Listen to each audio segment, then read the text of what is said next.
ce château n'est pas à vendre, vous l'avez bien compris, mais si vous voulez acheter sans être marié, c'est de plus en plus d'actualité aussi. Eh bien, on va voir maintenant comment s'y prendre. Bonjour, Monsieur Morin. Bonjour. Vous êtes venu avec plein d'outils avec vous dans votre poche aujourd'hui pour nous expliquer, parce qu'effectivement, on le disait, il y a quand même de moins en moins de personnes qui se marient, c'est un fait, quel que soit l'âge d'ailleurs, mais c'est toujours possible quand même d'acheter. Comment alors procéder? Il y a des situations juridiques qui existent pour compenser le non-mariage.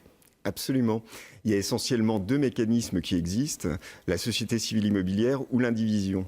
La SCI, il faut bien être conscient que c'est la SCI qui sera propriétaire, les associés n'ont pas de droit direct sur l'immeuble. L'avantage, c'est que les décisions se prennent à la majorité. Il y a des inconvénients quand même, les coûts de constitution et éventuellement de dissolution. Et puis, vous avez un inconvénient majeur, c'est le formalisme. Il faut tenir des assemblées générales annuelles, il faut tenir des comptes. Et ça vous prive surtout, quand on achète sa résidence principale, d'avoir recours et de pouvoir obtenir les prêts à taux zéro, les prêts passes et les prêts conventionnés. Donc la formule la plus adaptée, c'est l'indivision. C'est l'indivision, effectivement. L'indivision, c'est la situation dans laquelle deux propriétaires sont propriétaires ensemble du même bien, à proportion des droits qu'ils ont déterminés. Ils sont propriétaires de la totalité du bien, mais ils assument les dépenses en fonction de leur quote-part de propriété, dépenses d'entretien, de réparation et d'amélioration. Donc là, quelque part, c'est un engagement qu'on prend au moment d'acheter. On établit bien un tout, et notamment le fameux code-part dont vous parliez. Absolument. C'est-à-dire combien paye qui, et régulièrement. Enfin, tout ça est bien noté, et il faut que ce soit noté. Il faut que ce soit noté. C'est impératif dans l'acte. Et là, il ne faut pas faire d'angélisme.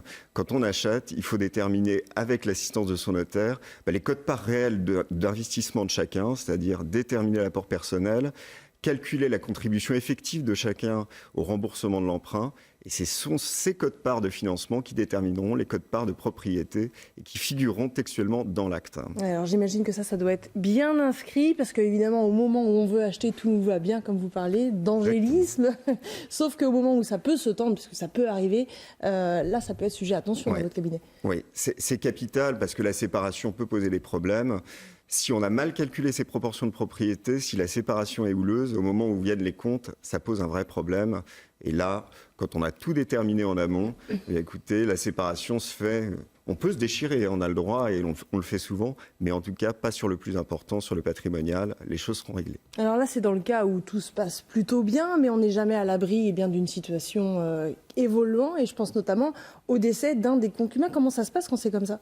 Alors tout à fait. Là, il y a un vrai problème et donc il y a une vraie préoccupation à analyser.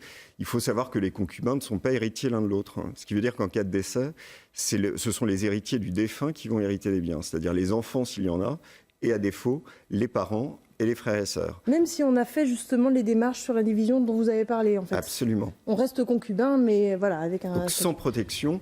Et dans ces cas-là, le problème, c'est que le survivant n'aura pas la certitude de pouvoir continuer à occuper le bien. C'est donc absolument nécessaire de prévoir des dispositifs, et l'essentiel, c'est de faire un testament. Rédiger un testament, c'est capital, avec l'assistance toujours de son notaire. Le problème, il y a un écueil fiscal quand même, parce qu'il y a toujours un problème, c'est que les concubins ne sont pas reconnus par la loi, et donc ils sont taxés au titre des droits de succession à hauteur de 60%. Ah, et c'est pour ça, pour des raisons fiscales, disons-le clairement, que vous les incitez, ou en tout cas conseillez à se paxer ? Oui, on conseille le PACS parce que l'avantage du PACS, comme le mariage, c'est que vous bénéficiez d'une exonération complète des droits de succession. Alors, ça n'exclut pas, pour les pacsés, il y a un impératif, c'est de rédiger un testament. Mais le PACS, c'est le testament qui vous rend héritier l'un de l'autre, et le PACS vous permet de défiscaliser totalement la transmission. Donc si on résume bien, je ne suis pas mariée, mais je fais donc un contrat en indivision avec mon concubin, et alors là, testament obligatoire, enfin mieux vaut en tout cas, le PACS aussi, ça peut aider au cas où il y a un souci, et là on a exactement les mêmes droits que si on était marié, enfin les mêmes droits, avantages et compagnie. On s'en rapproche en tout cas assez fortement, à condition malgré tout que la convention de PACS soit bien rédigée et que le testament soit bien adapté à la situation de chacun. Ça suppose une intervention du notaire, une réflexion en amont avec les acquéreurs, mais il faut savoir que c'est quand même quelque chose de simple, de rapide, extrêmement efficace et peu coûteux. Et alors, est-ce qu'il y a un ordre justement à suivre pour faire toutes ces démarches ? Vaut mieux commencer par se paxer ? Mieux faire le testament d'abord ? Il n'y a pas d'ordre réellement, et pour ceux qui auraient déjà acheté sans se poser ces questions-là, il y a une planche de salut, parce que peu importe qu'on ait organisé cette situation avant l'acquisition ou après l'acquisition, le résultat final sera le même. la mise en place de la protection peut être faite après coup, après l'achat. Ça peut rassurer, effectivement, si nous n'avons pas fait les bonnes démarches ou si on se rend compte qu'effectivement il nous en manque, on peut toujours le faire. On peut toujours régulariser la situation. Bon, c'est bon à savoir. Merci pour toutes ces informations. Alors si vous voulez compléter ou approfondir si vous êtes concerné, il y a un site internet qui peut être très utile. On peut recourir au site de la Chambre, au site de la profession, mais l'intérêt, c'est toujours de ne jamais hésiter à contacter un notaire. Nos portes sont ouvertes. Il faut savoir que les conseils chez les notaires sont toujours gratuits.